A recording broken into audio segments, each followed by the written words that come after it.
Alright, we are back with TOA 70 for the June rotation, and I'm super excited to say that we have some new bosses at each of the boss stages, basically, boss levels.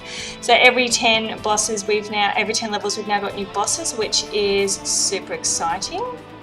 So I'm going to fast forward all the way up to the boss, and the reason for that being that there isn't a whole lot of strategy involved in this part, but I will slow it down when we get to the boss just to talk through the tactics there. So I'll see you back in a minute.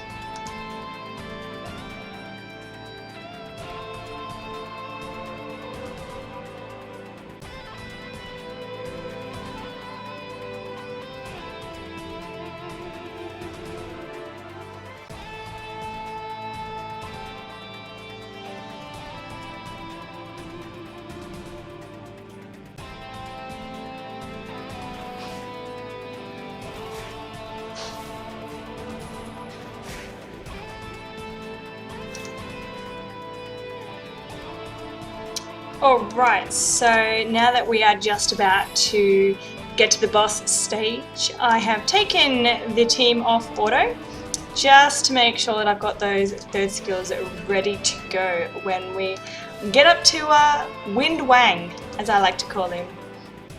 So we will just first skill away, and I should have seized just then, but that's what it is. Too bad, so sad for me. Right, let's go. So, a couple of different options here. Given that not everyone does, well, none of these guys really do a whole lot of damage, the issue that you come up against is this passive. So he decreases inflicted damage by 25% and counterattacks with a 25% when any ally is attacked. So you've got 5 here, that's a 25% chance. Now the team that I've bought, I don't really have crowd controllers. So obviously Vero has a stun and Barretto is on despair. So I have some stuns going on, but not a crowd controller like, for example, Tyron. Now the best option is probably going to be to go straight boss for you. If you've got enough crowd control in your team, so you do bring, for example, Tyron, you bring Brienne, Ruined Despair, and you've got enough stuns to go straight boss, then do it, because you're not really going to suffer a whole lot of damage at the hands of these guys. They're really more just delayed. They delay your beasting. So I certainly would suggest going straight boss if you can. That said, there's no real reason why you can't take each of these little minions out one by one. Just going to make your team go a lot slower. Another option being that we have a wind boss would be to bring Hua for that attack bar manipulation on the boss if you want to, but I'd suggest the best bet's probably to bring a real crowd control team. The reason that I've bought this team here, my Tyron is only 5-starred, first of all, and secondly I want to bring a really attainable team. Not everyone has Hua, not everyone has Tyron, and everyone else, like I originally bought Zara, who is Zyros Fire Dragon. I call her Zara. But I bought her first time when I did this, and I cleaned it out in minutes. It was really quick, autoed the whole way, which was really awesome as well. So bring your Nat 5s if you've got them. A lot of people tend to bring, Hua you can bring, but Poseidon is a big one. Thrain, who is the dark, what's his name? Sath? Sath is the fire one. Can't even think what they are now.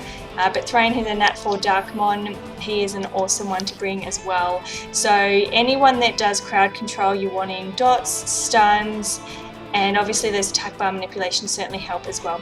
But as I said, these guys here don't do a whole lot of damage. As you can see here, they're not really doing a whole lot. Colleen's a good one to bring just because she is an awesome 2-star mon, like come on, she's just way cool. But you can bring a whole lot of options here. Obviously Tyron as well, going up against a wind boss, being a water mon.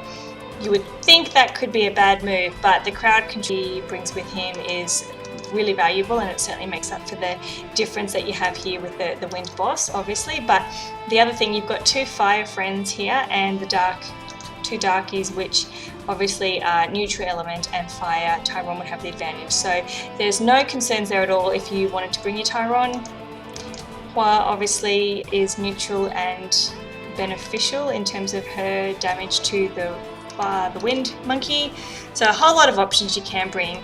And with this level, there isn't, it's a low risk level. It's certainly not Artemiel, the Light Archangel, or Veramos or anything like that. Not a scary level. We're not talking 2 OGs here either, so as far as boss levels go, this is a pretty comfortable one.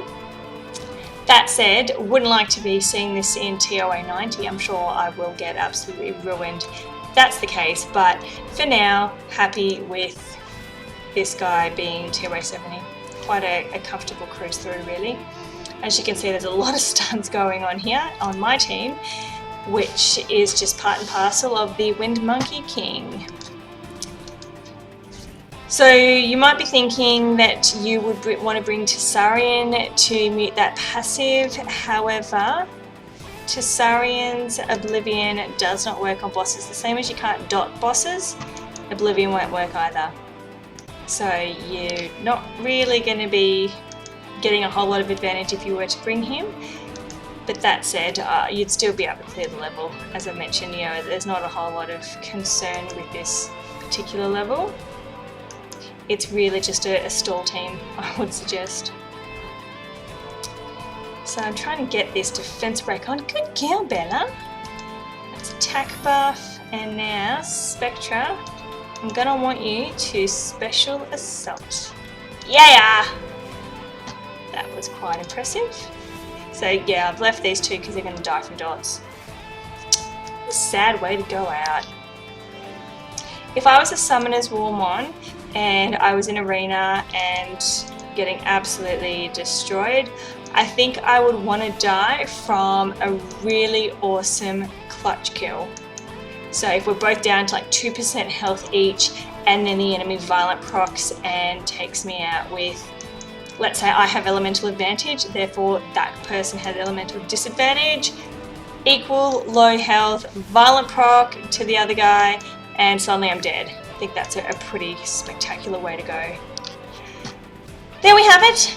As I said, crowd control is really going to be king, and dots and stuns as always with any TOA stage.